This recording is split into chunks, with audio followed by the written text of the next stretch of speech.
May mensahe ka kay Dan Fernandez? Wala naman. Kaya lang, alam niyo na itong si Dan parang, yung kaibigan ko yung si Dan. Walang biro, nag-free concert pa nga ako doon sa bagong Coliseum niya sa Laguna noon a few years back. May video pa ako. Kaya lang, actually, nung naging congressman, medyo nagkaroon ng poder, parang iba na ang timpla niya. Bigong makapasok sa Magic 12, ang kapatid ni Pangulong Ferdinand Bongbong Marcos Jr., pati na ang dalawang magkakamtarping dating senador base sa pinakahuling survey na inilabas ng Social Weather Stations, SBUS. Ginawa ang survey noong Pebrero 15-19 o ilang araw matapos magsimula ang kampanya para sa halalan sa Mayo Dolls 2025. Base sa survey na kinomisyon ng Strat-based Group at nilahukan ng 1,800 respondent, si Senator Imee Marcos ay pang-14 na pwesto sa nakuhang 24% kabuntot. Ang pang-15 na si dating Senator Francis Kiko, Pangilinan na may 22%, habang pang-17 naman si dating Senator Paulo Benigno, Bam Aquino Copor, na may 16%. Nangunguna sa survey si ACT-CIS Party List Representative Erwin Tulfo sa 45%. Nasa pangalawang pwesto si Senator Christopher Bongo sa 38%. Senator Lito Lapid na may 36%. Dating Senate President Vicente Tito Soto III at broadcaster Ben Tulfo na parehong may 34%. Senator Ramon Bong Revilla Jr. at Senator Pia Cayetano na may parehong 33%. Dating Senator Panfilo Ping Lacson at Senator Bato de la Rosa na parehong may 32%, at sina dating Senator Manny Pacquiao, Makati City Representative Abby Binay at Willie Revillame na parehong may 30%. Sinabi naman ni Alyansa para sa Bagong Pilipinas, Campaign Manager at Navotas Repon Toby Tiangco, nararamdaman ng mga senatorial candidate ng administrasyon ang malakas na suporta ng taumbayan kahit saan sila magtungo. In the case of Attorney Herminio Harry L. Roque Jr., represented by Bianca Jacinta R. Roque, versus the House of Representatives Quad Committee, Attorney Harry Roque seeks the writ of amparo, claiming that the House Quad Committee's contempt and detention orders threaten his rights to life, liberty, and security. He also asked the court to prohibit the Quad Committee from arresting him, requiring him to attend future hearings, and producing documents. The court denied Roque's prayer for the writ of amparo. It held that amparo is not the proper remedy against congressional contempt and detention orders. The scope of amparo is limited to extrajudicial killings and enforced disappearances, or threats thereof, which are not present in this case. The court directed the Quad Committee to comment on the petition for prohibition within 10 days from receipt of the court's resolution. Ang suggestion na ito ni VP Sara ay isang napakawalang kwentong suggestion.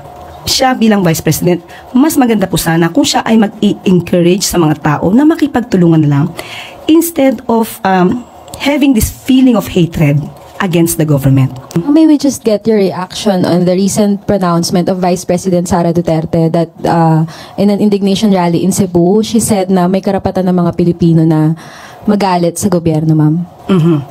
Unang-una, nakakalungkot po na mula sa pangalawang pinakamataas na leader ng bansa ay mukha pang nag-i-encourage siya sa mga tao na magalit sa gobyerno. Nung nalaman po ito ng Pangulo ay wala po siyang naging reaksyon dito dahil hindi nga po ito dapat nanggagaling sa pangalawang pinakamataas na leader ng bansa.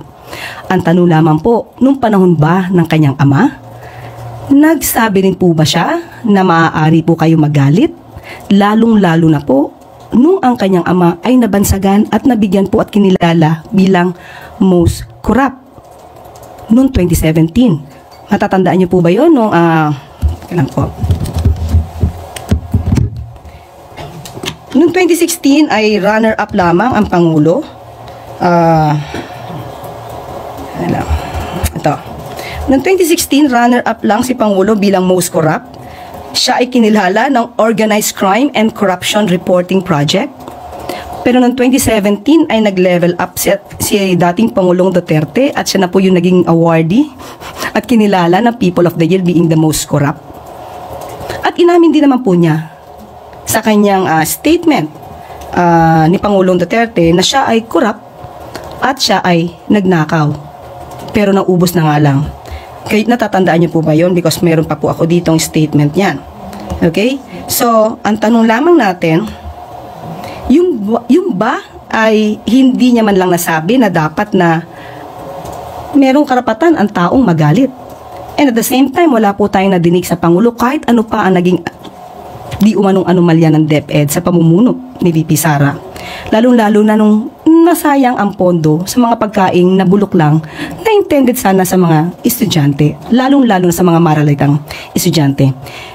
So being the Vice President, siya bilang Vice President, mas maganda po sana kung siya ay mag-i-encourage sa mga tao na makipagtulungan na lang instead of having this feeling of hatred against the government.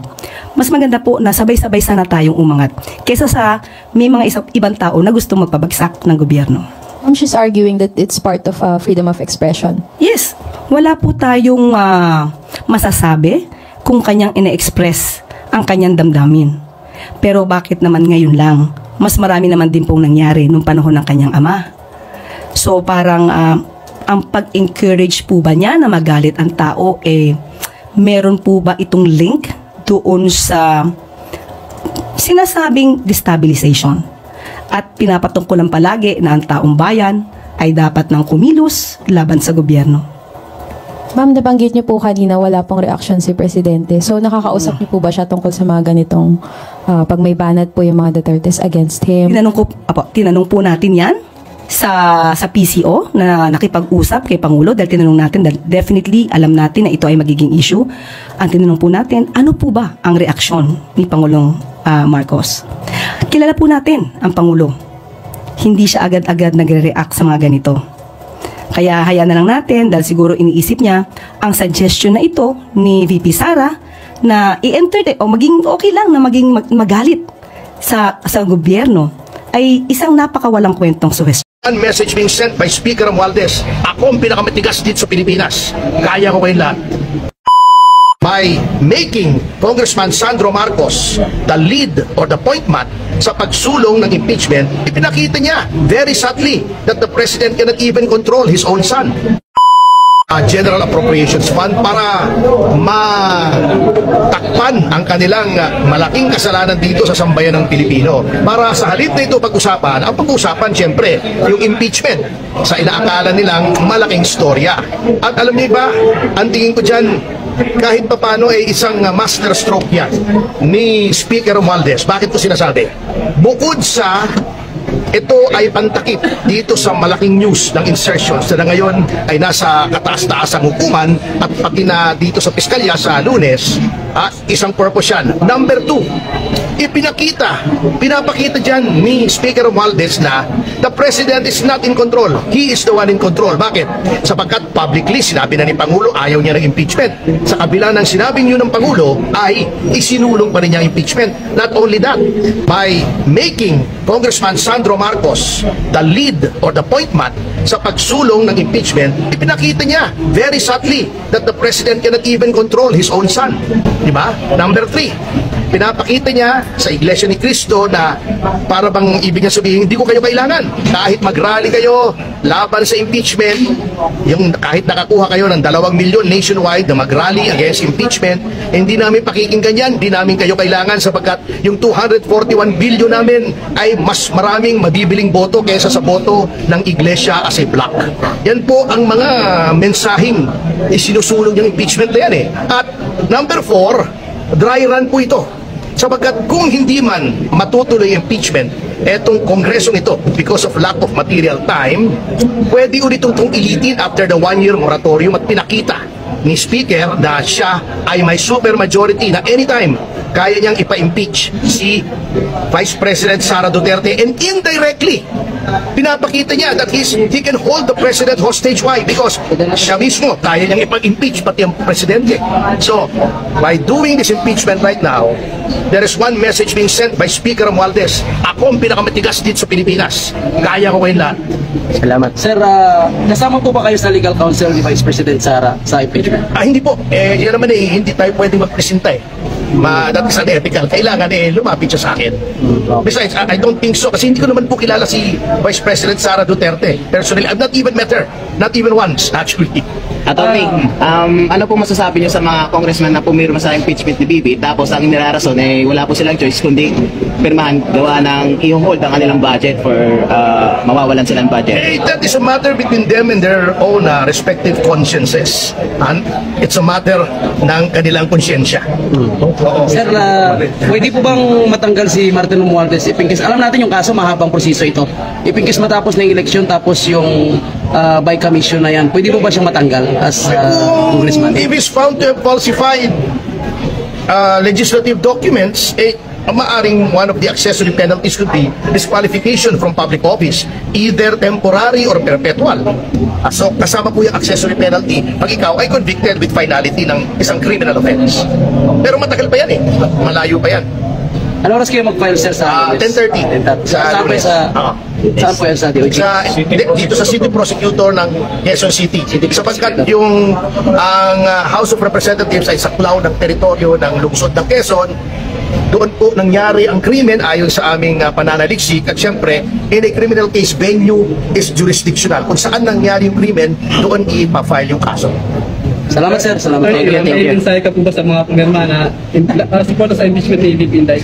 Well, wala akong mensahe, di ba? Bahala sila sa buhay nila. Okay. Salamat. Kanilang mga constituents. Sir, may mensahe ka kay Dan Fernandez. May mensahe ka kay Dan Fernandez.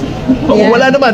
Kaya lang, alam nyo na itong si Dan parang, yung kaibigan ko yung si Dan. Walang biro, nag-free concert pa ako doon sa bagong Coliseum niya sa Laguna noon a few years back. May video pa ako. Kaya lang, actually, nung naging congressman, medyo nagkaroon ng poder, parang iba na ang timpla niya.